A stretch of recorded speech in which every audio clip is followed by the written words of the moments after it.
السلام عليكم ورحمة الله وبركاته. شباب عاملين ايه؟ المحاضرة الثالثة، ودي اخطر يا جماعة حاجة لسنة اولى تانية تالتة. قلنا ده استكمال الكورس المجاني لاولى وتانية وتالتة والتأسيسي جدا جدا جدا. ناس كتيرة بتتكلم يا جماعة عن الكلمة واصلها وفصلها وجاية منين ورايحة فين، وناس كتيرة بتحفظ كلمات للصبح ممكن توفر على نفسها تكنيك الكلمات، وهو علم في اللغة اسمه يا مستر. لا طب تعالى هديك المقدمة الأول. لو عايز تبقى باشا في الكلمات والحفظ والقطعة والترجم صح، احفظ دول. ترجم صح كلمة انت معلش عارفها او قطعة فيها كلمات غريبة. وطبعا هنتكلم هنا عن السوابق واللواحق اللي هم السافكسس والبريفكسس. ايه ده؟ تعرف ان البريفكسس اصلها ان احنا بنتكلم عن حاجة معينة يا شباب، الا وهي ان احنا بنتكلم عن حاجة في الانجليش اسمها الافكس. ومن طبيعة اللغة الانجليزية يا جماعة انها فيها زوائد. الكلمة ينفع يكون فيها زوائد وفيها اصل، وغالبا بنسبة كبيرة اصل الكلمة الفعل. احفظ الجملة دي. فيا مستر الانجليش بطبيعة اللغة الانجليزية، بطبيعة الانجليش وجود زوائد عندنا في الانجليش يا جماعه. مستر زوائد مالها يعني ايه؟ قال لي زوائد انت تعرف فيها في اتنين اساسيين، اتنين اساسي في الزوائد. مين هم يا مستر الاتنين الاساسي؟ قال لك يا باشا اللي انت عارفهم البريفكس والسافكس. طب تعرف ان الكلمه ينفع يضاف لها في النص حاجه، وبالتالي زوائد في الانجليش اسمها كلمه اسمها افكس. والافكس احنا مش محتاجين منهم الا اتنين اساسيين، وهم يا دكتور البريفكس والسافكس، او البريفكسس والسافكسس. طب يا مستر البريفكس والسافكس، قال لك يا مستر الحاجات دي بتخليني معلم باشا في اللغه. فانا ببص على حاجه بعرف منها الكلمه دي كان اصلها ايه. فلو كلمه مثلا اسمها مثلا government، انا حافظها يا مستر. government يعني الحكومه، وتعالوا معامله المفرد بالمناسبه.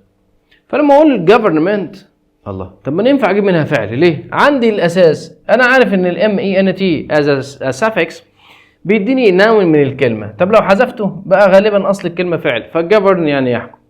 طب يا مستر لو كلمه جفرن حطيت لها او ار بقت اسم فاعل، يبقى جفرنر يعني حاكم. الله. طب جفرنس يبقى دي حاكمه سيده. الله. وده الحكايه والروايه، والموضوع خطير قوي قوي. فاصل الكلمه ممكن يضاف لها حاجات في الاول او في الاخر، وده اللي احنا عايزينه في النص، بس مش هينفع اقول لك عليه انك مش عالم لغويات. وده يا جماعه اللي احنا بنتكلم فيه في حاجه جزء في اللغه اسمه اللينجويستكس، علم اللغويات. ازاي اعرف اصل الكلمه وازاي اعرف الحاجات دي. فهنبدا يا جماعه اولا البادئه. يبقى طبيعه الانجليزي في زوائد، الزوائد حاجتين هندرسهم، البريفكس والسافكس. في حاجات تانية بس احنا عايزين دول. طب تعرف ان البريفكس فيها بريفكس؟ ايه؟ ايوه، كلمة البريفكس يعني ايه بريفكس يا مستر؟ قال لي تعريف البريفكس it's a syllable. وكلمة syllable احفظها لي يا جماعة. syllable يعني مقطع، فده مقطع. هل يا مستر ليه معنى لوحده؟ قال لي لو طلعته من الكلمة حطيته لوحده لا. زي كلمة مثلا disagree، طب ديس لوحدها ليها معنى لوحدها تقف لوحدها؟ لا.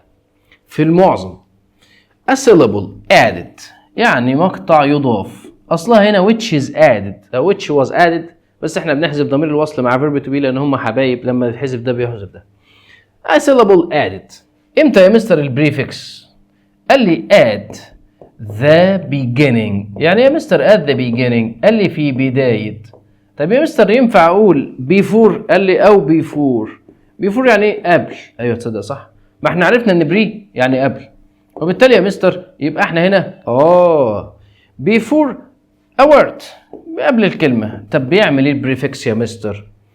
قال البريفكس to give the opposite عشان يديني المعنى العكس، the opposite، او الانتونيم انت عارفها، يديني العكس. or او change هغير ايه؟ its kind نوعها. صح. وبالتالي and therefore its a meaning يبقى معناها ونوعها. الله، نوعها يعني ايه؟ قلنا part of speech verb noun adjective. يا نهار ابيض، ده اللعب جامد قوي، ده انا هسنجفك. يا نهار ابيض، ده تعريفه. مستر هو احنا علماء لغه هتعرف لنا البريفكس؟ لا مش هعرفك البريفكس يا سيدي، حقك عليا، شكرا. جا ثانويه عامه حته كده وهقولها لك سريعا في اللي انت بتقول لي بتعرف لي البريفكس ليه. جا في ثانويه عامه دور تاني ودور تاني، راح قال له ايه ذا كونفليكتس؟ يعني ايه يا مستر ذا كونفليكتس؟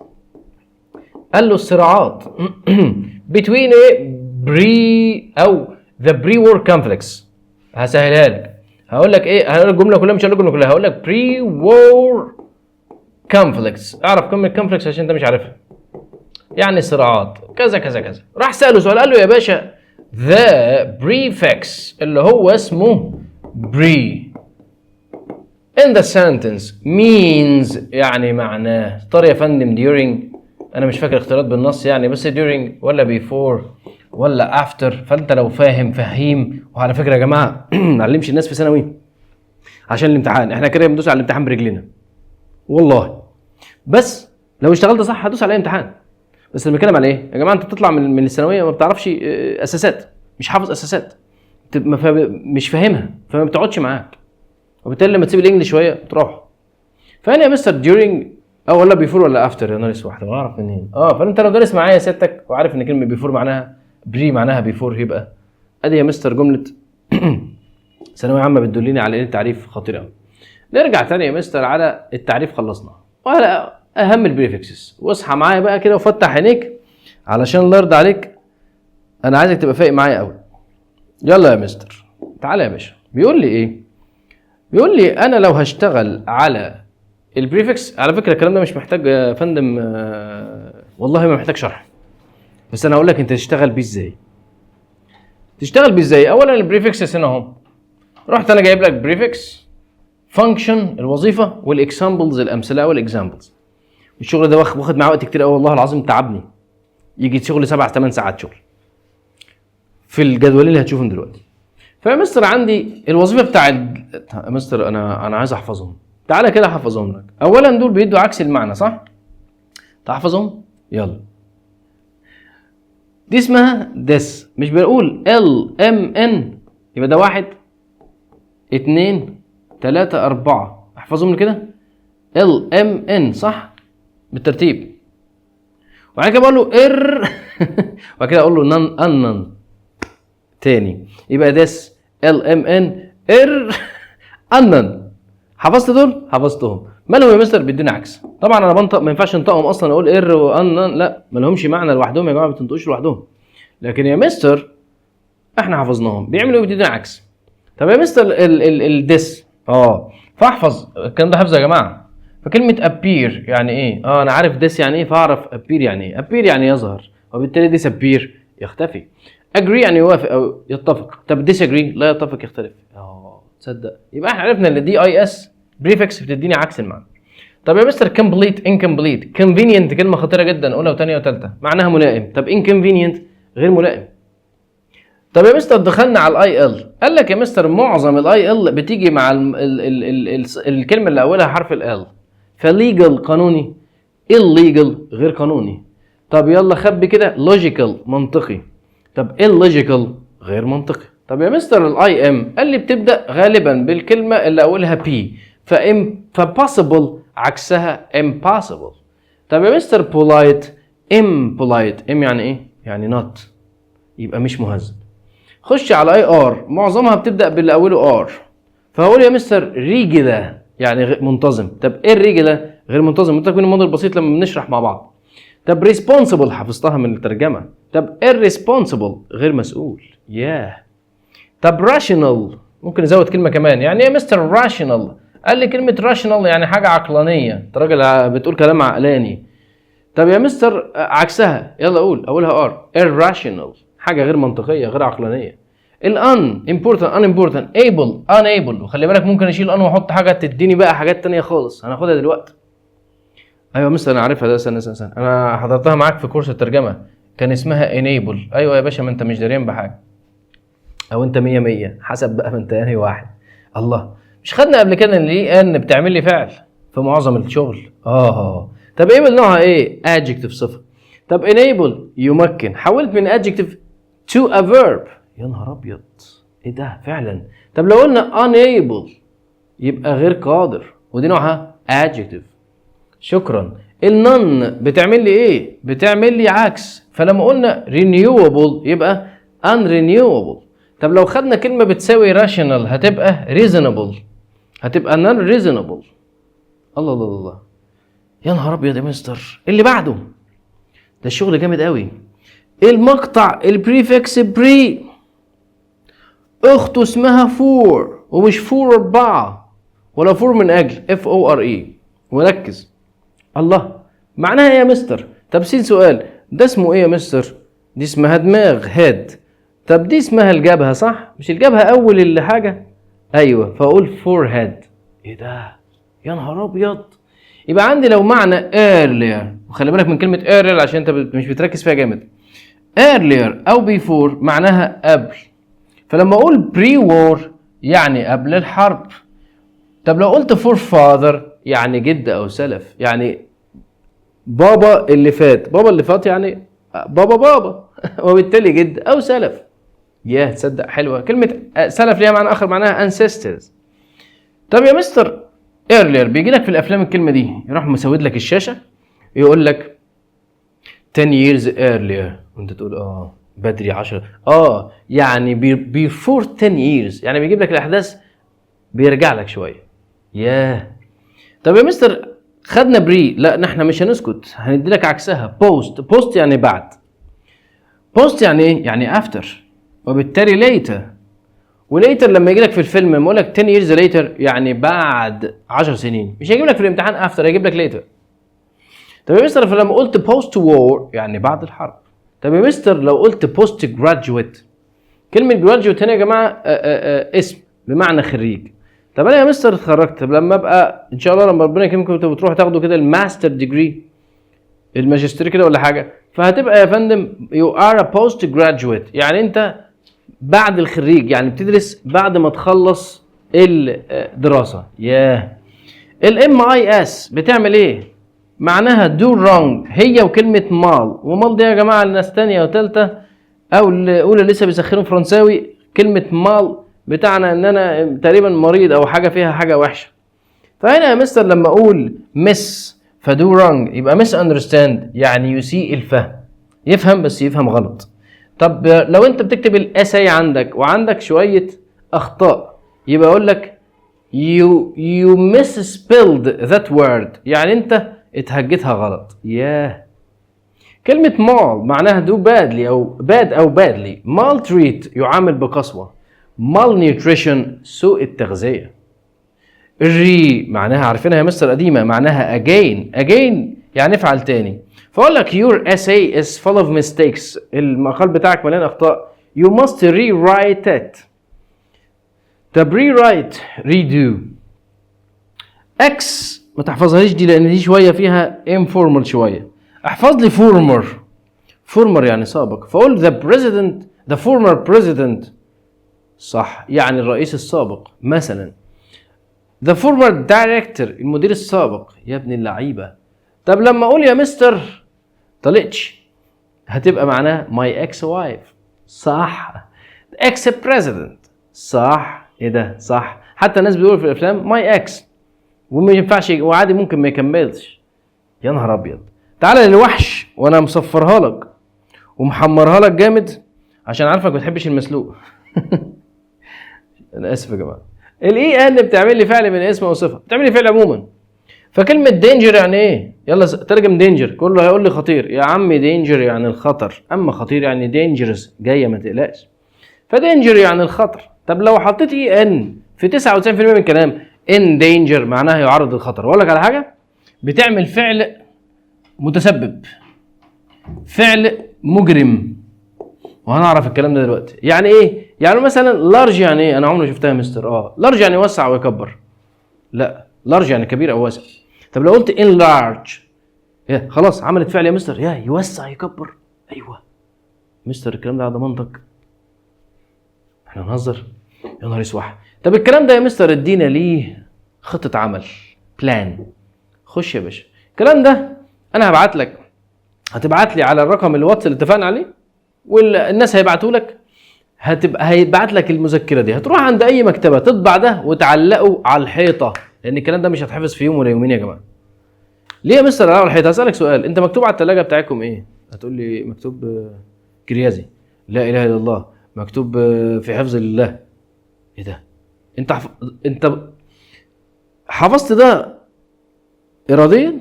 لا اراديا، بشوفها كتير. اوصف لي كده الريسبشن بتاعكم، هتوصف لي حته حته. انت قصدت تحفظه؟ لا.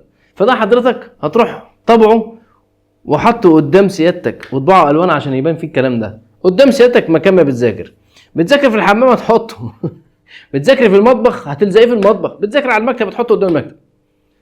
ليه؟ كل ما هبقى قاعد فاضي هسرح في حته عيني تقع عليه، فهلاقيني مع الوقت حفظته من غير اي مجهود خالص. طبعا في ناس تقول لك لا يا باشا انا هقعد احفظه، يا ناس 100 بس برضو يعلقوه على الحيطه. يا مستر ماشي. طيب خلاص كده؟ لا مش خلاص طبعا. لو جينا نحل يا مستر، يلا بسرعه وقف الفيديو كده وتفضل حل علشان تشتغل معاك الدنيا. طبعا انا هحل بعد ما توقف الفيديو. البريفكس اللي بتديني جيفز ذا اوبوزيت، طبعا ده مش شرط يجي لك بالنص، بس ده بيقيس الفهم يا جماعه. فعندي كلمه يوجوال، طبعا الاوبوزيت يعني عكس، ويوجوال عايز عكسها طبعا unusual. We can give the antonym of the word known by adding the prefix known. عايزين نعمل لها عكس، طبعا هتبقى unknown. ايه البريفكس to the word agree to give opposite؟ طبعا لسه واخدينها agree disagree. والبريفكس im بيديني ايه؟ meaning of an adjective polite. polite، يلا جمع كده polite وام يبقى impolite، يبقى بيديني opposite او antonym. Number 5 to give the opposite the word expensive. يلا قول انت. طبعا انت حليت وهتصحح، يبقى inexpensive. و the opposite of regular اولها حرف الار، انا حفظتها يا مستر، هتبقى irregular يعني غير منتظم. طبعا ممكن يفاجئك باي سؤال في الامتحان ده وفي اي سنه عادي جدا. اللي بعدها ثانيا السافكس، اللاحقه. لاحقه تيجي في الاخر. يعني ايه يا مستر السافكس؟ يلا يا باشا، قال لي معناها a syllable. يعني يا مستر syllable، انا حفظتها يا مستر شكرا، يعني مقطع. ماله يا مستر؟ يبقى هنقول a syllable، مقطع يضاف. يلا يا باشا ترجم لي added. فين يا باشا؟ at the end، صح، او before. طبعا غلط. ليه يا مستر؟ لان ده في الاخر يبقى after. صح يا مستر.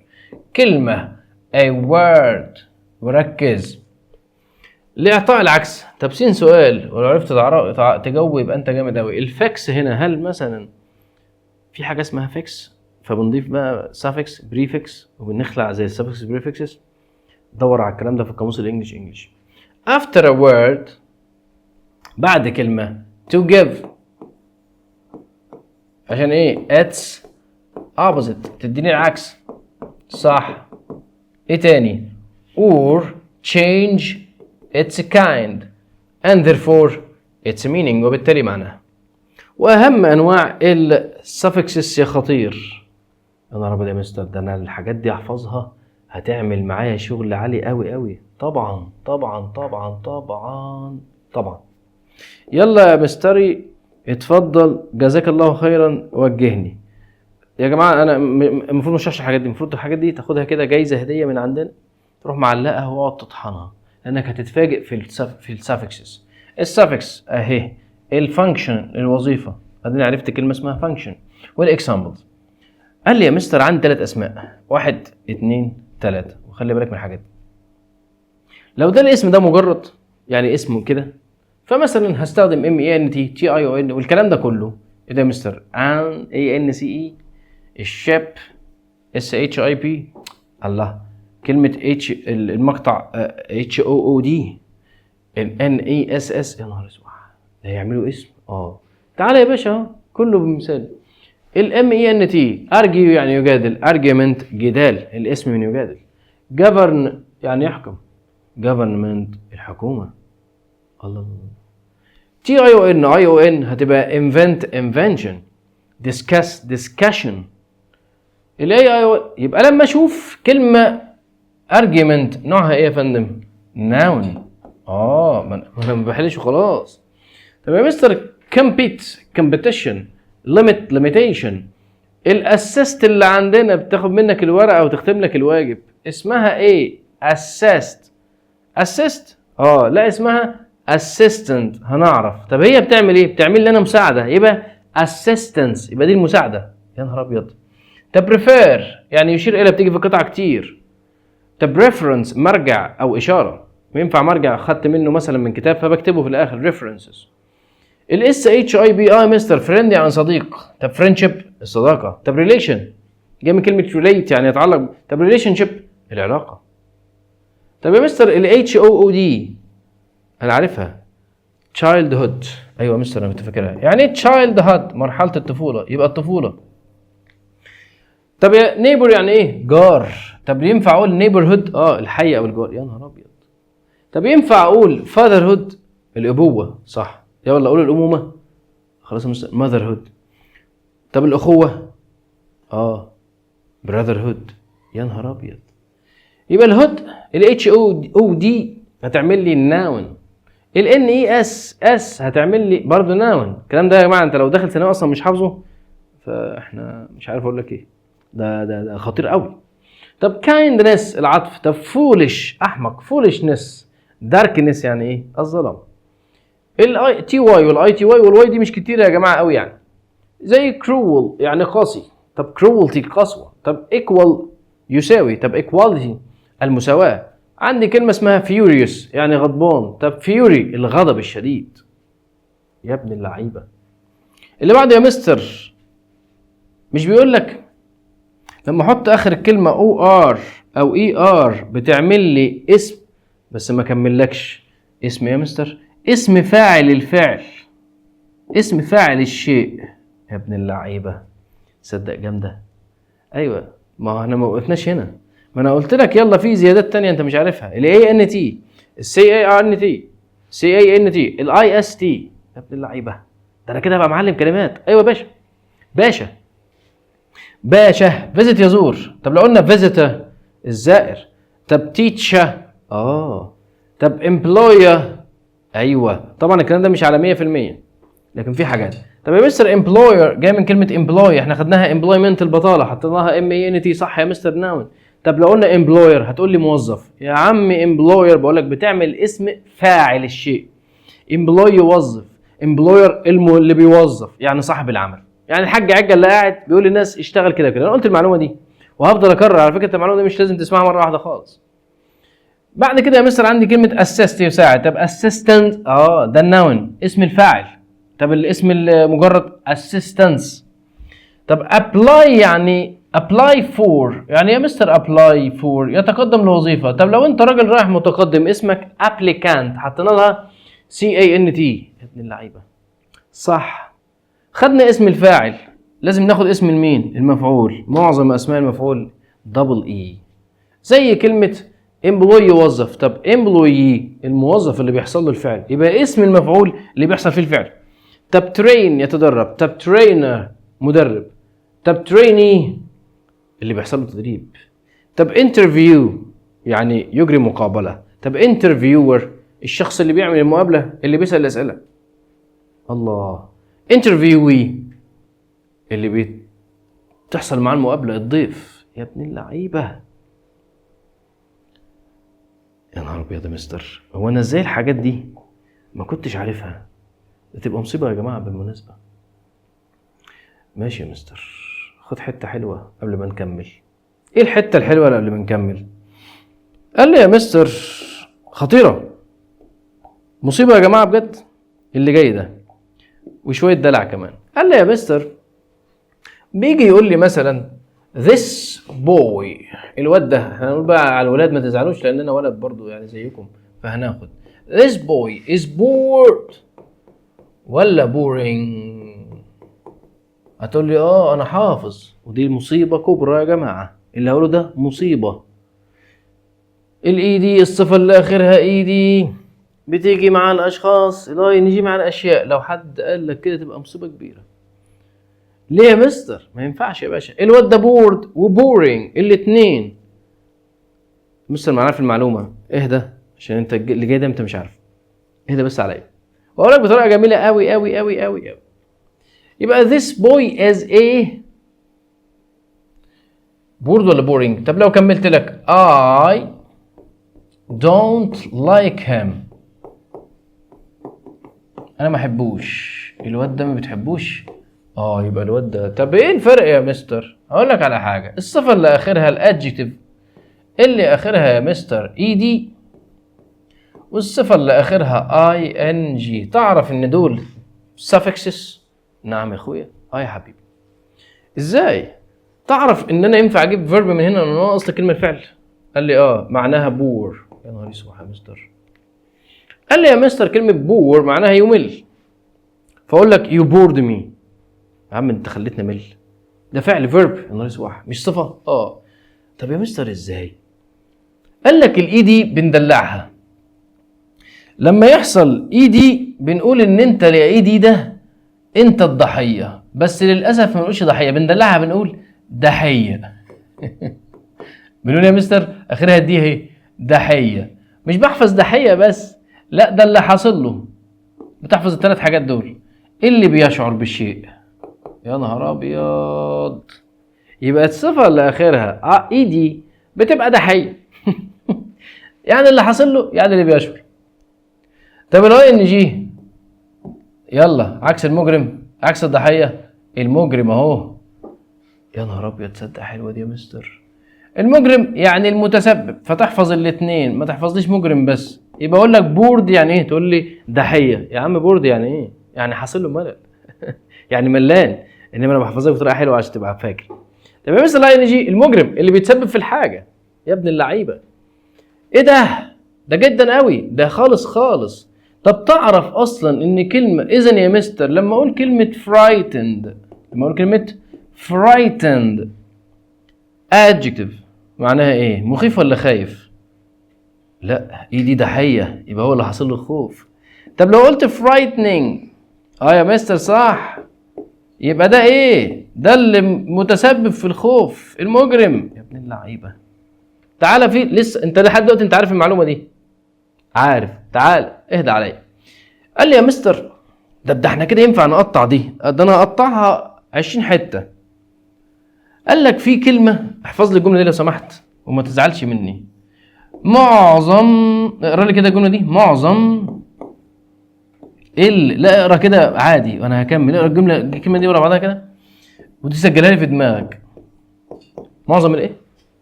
لا انت بتقرا صح. ايوه اقرا. معظم البيبيهات صفات، بس مش بيبيهات بيبيز. لا معظم التصريف الثالث صفه.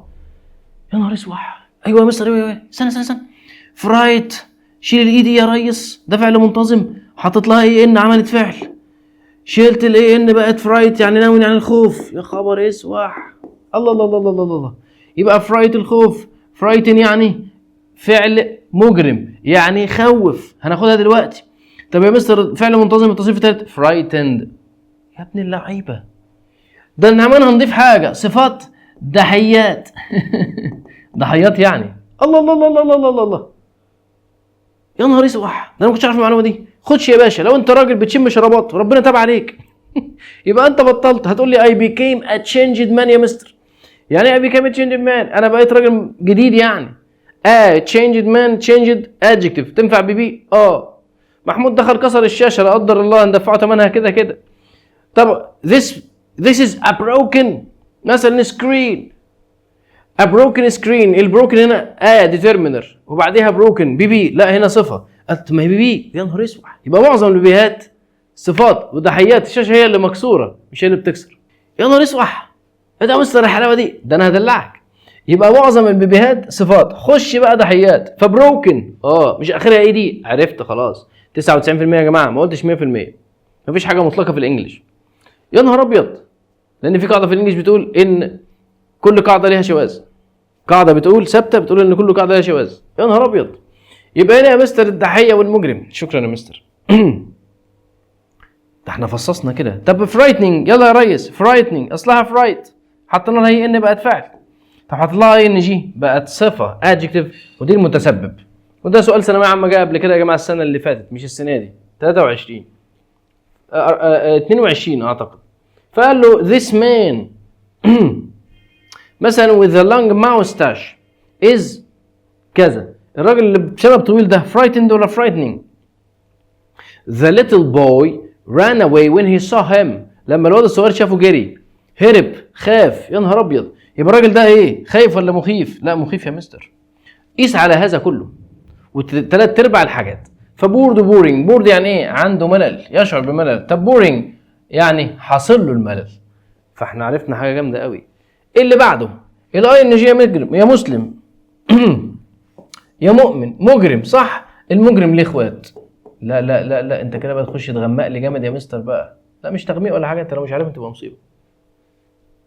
المجرم ليه اخوات. يا باشا خش يا ريس. الاي او اس، الفله، اللسه، الاي ال، الاي في اي، الاي بي ال اي. خبر اسوح، كل دول نوعهم ايه يا مستر؟ adjectives. لا مش مصدق. لا يا باشا تصدق. تعال خد على الاو يو اس. دينجر يعني ايه؟ الخطر. صح يا مستر، انا سخنت جامد معاكم يا جماعه. طب يا مستر لو قلنا دينجرس، هو اللي حاصل له خطر ولا هو اللي خطير؟ هو اللي خطير. طب تعرف معرض للخطر يعني ايه؟ يلا يا باشا هنجيب منها الفعل in danger يعرض للخطر. معظم البيبيهات صفات، ده فعل منتظم. endangered يعني معرض للخطر. من اللعيبه. الفله حاجه حلوه، واللس في معظمها 99% حاجه سلبيه مفيش. ترجمتها كده. فلما اقول يا مستر الفل زي useful مفيد، careful هو اللي مفيد ولا هو اللي حصل له استفاده؟ لا يا باشا هو المفيد.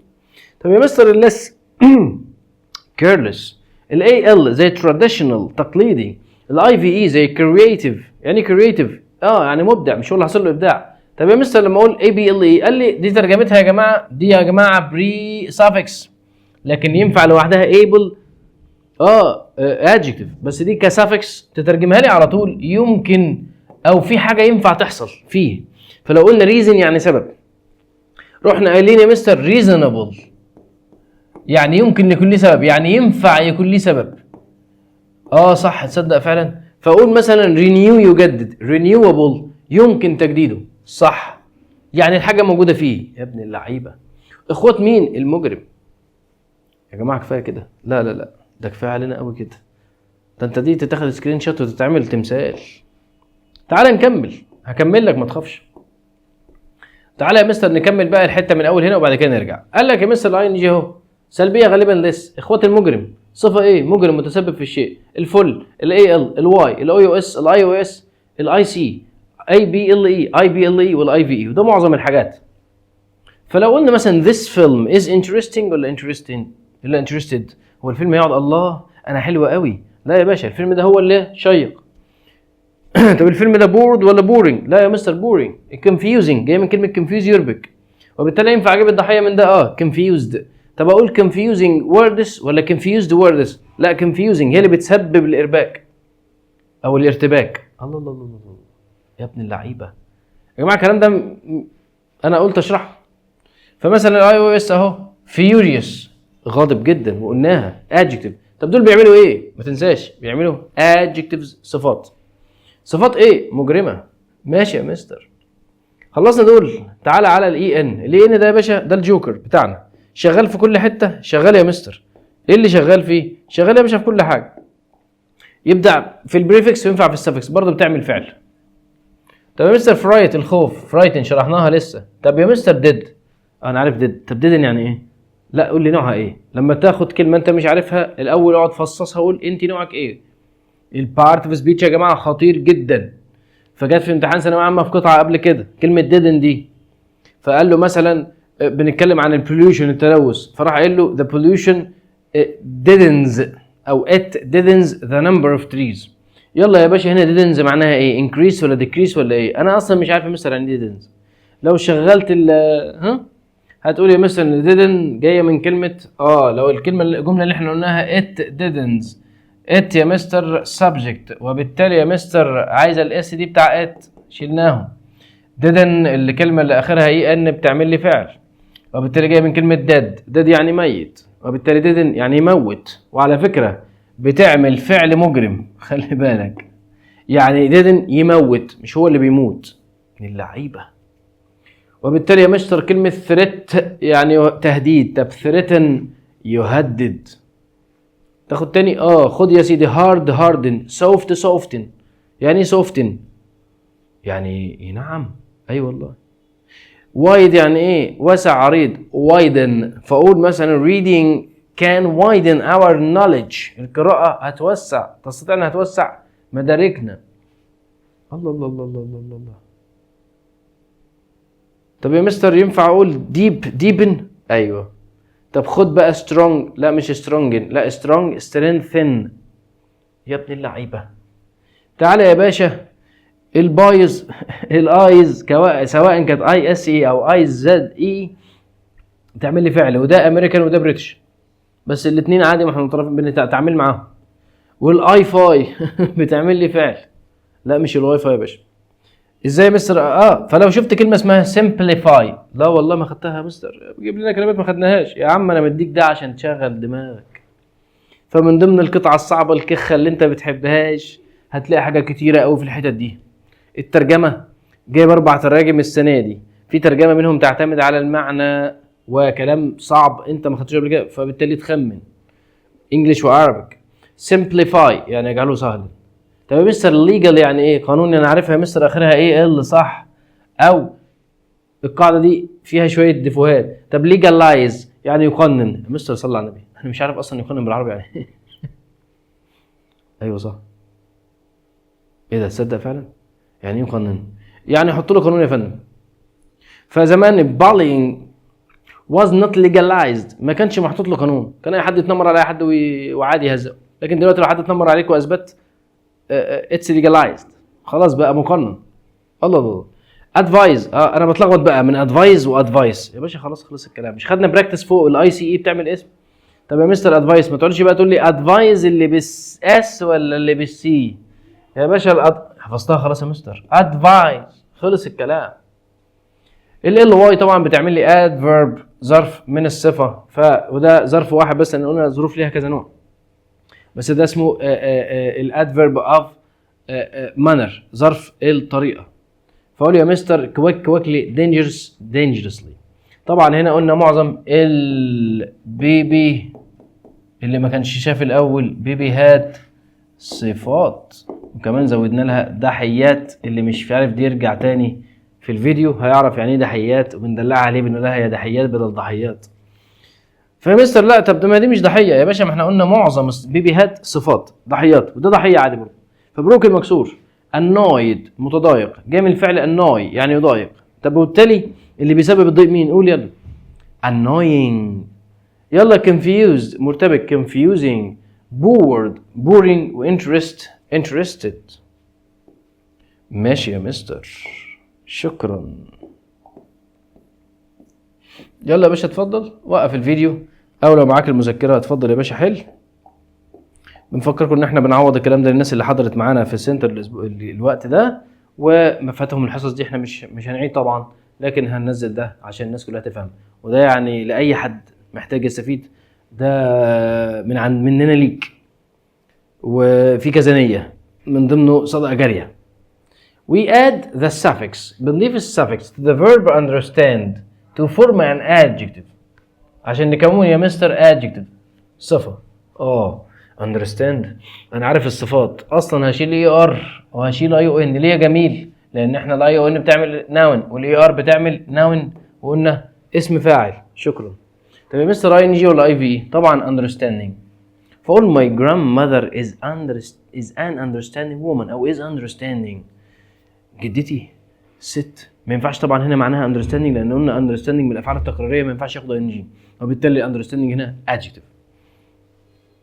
الله يرحمها اذا كانت توفت او ربنا يطول في عمرهم، تروح تدلعك تعمل لك اي حاجه، بتبقى عادتها مريحه كده، فتقول لك يا واد مالك زعلان ليه يا ولد؟ يا بنت ايه اللي فرحانه ليه وانت اصلا ولا باين زعلان ولا باين فرحان ولا. طب يا مستر فهنا my grandmother is understanding. ده ست متفهمة. She always feels how I feel أو knows how I feel. بتعرف أنا بشعر إزاي بإيه. The verb differ can be changed into a noun by adding the suffix. differ مستر هو differ فعل، ما أنت مش دريان. ما إحنا قلنا differ different و difference. الله والفعل بتاعها differentiate يعني يفرق يقارن ما بين شيء وحاجة أو يميز من اللعيبة. طب تعالى differ، عرفنا differ verb يعني يفرق يميز أو يختلف، وهنا يختلف أفضل. فهنا يا مستر differ فأقول مثلا إيه people differ from a country to another country. الناس بتختلف في تقاليدهم وحاجات دي من دولة لدولة. The verb can be changed into a noun. عايزين النون من differ، يلا جرب كده different difference. شكرا مستر. We can use the suffix to change the adjective warm into an adverb. طبعا warm adjective هنحولها إلى into a verb. adverb sorry. تبقى طبعا وانا مغمض ly. طب يا مستر يعني warmly مش معناها بدفء قوي يعني، معناها she welcomed us warmly يعني رحبت بينا بحرارة. عامل ايه ازيك، حسيت انها مهتمة بدخلتي. Thank you for your advice. You have been very help. help تنفع helpless. تنفع helpful. طب ما بتقولك شكرا يا سيدي على النصيحة، يبقى طبعا انت راجل فل حاجة حلوة، يبقى helpful. We add the suffix هنضيف ايه to form the noun dark. احنا عايزين dark. النون ده كله ده نون يا مستر. ايه ده انا حفظتهم؟ ايوه لازم تحفظهم. طب ينفع اقول darkment؟ طبعا هتبقى darkness يعني الظلام. وبكده يا جماعه احنا والله ما قصرنا، احنا كده عملنا معاك فوق الصح. الكلام ده لازم تعلقه على الحيطه قدامك الصفحتين دول وتطبعهم. ابعت لي يا باشا على الرقم ابعتهم لك على طول وتطبعهم بالالوان كده وعشان تحفظهم، سواء كنت في اولى او في ثانيه او في ثالثه. الكلام ده ينفعك جدا جدا جدا.